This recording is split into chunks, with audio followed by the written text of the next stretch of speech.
Petite vidéo rapide sur le micro, l'école du micro d'argent. Donc j'ai un commentaire de Fifou 69 500 qui me disait sûrement très justement que j'avais dit que dans ces vidéos sur une petite vidéo d'apprendre SolidWorks en 3 minutes avec ce micro que j'ai modélisé, que j'allais vous montrer comment faire un rendu réaliste. Donc je vais le faire. Je le fais sur un vieux PC qui fonctionne plus très bien parce que j'ai mon assemblage dessus, parce que c'est pratique pour moi. Du coup, je vais essayer de faire ça le plus efficacement possible. Le micro, il a des apparences aluminium et vous voyez l'intérieur, j'ai fait des rendus genre tissu, coton, gris, noir. Donc pour faire cela, je vais dans l'arbre de construction et alors on va beaucoup travailler avec cette icône ici d'apparence. Vous pouvez la voir ici, c'est un rond avec plusieurs couleurs, une sphère avec plusieurs couleurs. Donc vous pouvez avoir l'onglet qui est à droite, apparence, scène, décalque, et vous l'avez aussi normalement sur votre arbre de construction à gauche. En tout cas, vous avez un onglet qui est dédié. Le plus simple, c'est par exemple, vous prenez le micro, vous faites clic droit dessus, et vous retrouvez cette icône d'apparence. Donc là, vous pouvez choisir si vous décidez de travailler sur l'assemblage complet ou sur le micro. Donc moi, je vais cliquer sur le micro. Et en gros, vous allez avoir donc sur la gauche, vous allez avoir la possibilité de travailler sur la pièce, lui donner une couleur sur l'ensemble de la pièce, ou si vous décidez de sélectionner, par exemple, des surfaces. Donc là, je clique sur l'onglet surface, sélectionner des faces, et par exemple, je vais sélectionner cette face ici.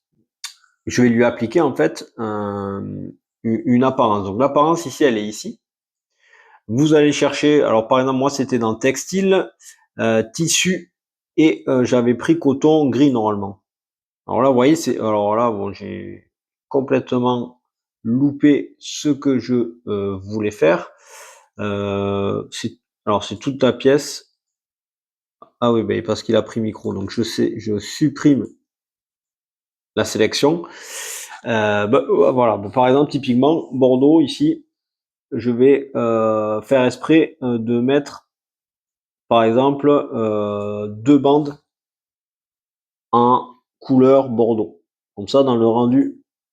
Donc, vous voyez, alors il y a un travail quand même assez minutieux à faire où vous zoomez et vous allez chercher les surfaces que vous voulez rendre, en tout cas, l'apparence que vous voulez donner.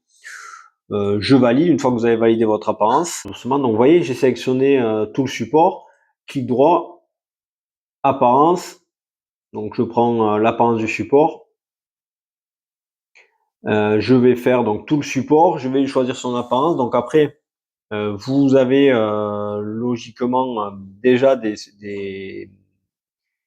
Moi, j'ai déjà sélectionné en fait une matière, mais on va faire exprès de choisir quelque chose de complètement. On va prendre du plastique par exemple. On va prendre un plastique. On va prendre même un caoutchouc brillant. Et alors ouais non, ça va pas être terrible. Voilà, rouge pomme d'amour. Ça vaut ce que ça vaut, mais je fais volontairement exprès de choisir une couleur différente de la couleur chrome. Si vous souhaitez vraiment la couleur chromée, vous l'avez ici, hein, métal, chrome, et vous faites la même démarche que moi. Alors après, à vous de bidouiller un peu. Ensuite, l'étape supplémentaire, c'est vous allez dans complément.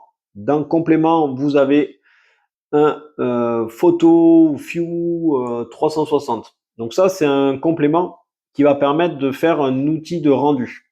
L'outil de rendu, il est apparu, l'onglet là ici, il est là. Tac.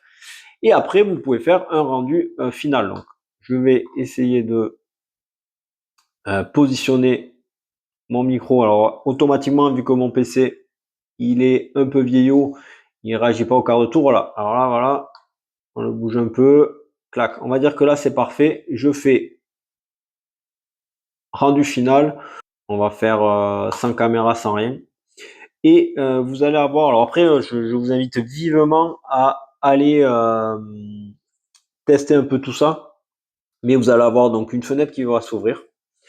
Vous pouvez jouer sur les caméras, vous pouvez orienter votre pièce, vous pouvez le faire en temps réel si vous avez un bon PC. C'est là où l'outil il demande d'avoir des PC de qualité. Moi, c'est pas le cas, donc c'est pour ça que j'ai rien rajouté. Et vous voyez là, tac, tac, tac, il pixelise. Même si mon PC il est vieillot, euh, il permet quand même de faire un rendu. Alors vous voyez, tac, on obtient le chrome et la couleur pain pomme d'amour là. Alors, je sais plus qu'est-ce que j'avais choisi.